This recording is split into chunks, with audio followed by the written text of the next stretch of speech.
Welcome to Chillin' 101. We hope this video helps. You start by placing the needle driver into your left palm so the handle rests against the base of your fingers.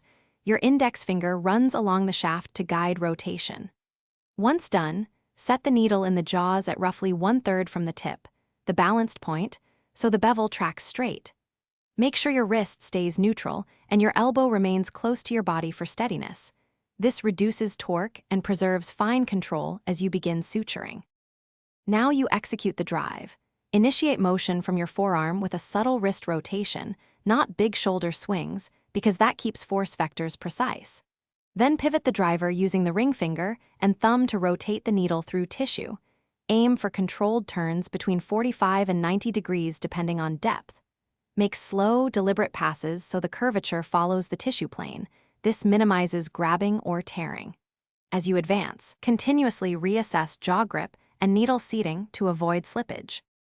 Finish the pass by withdrawing the needle with a mirrored reverse rotation so it exits along the entry axis.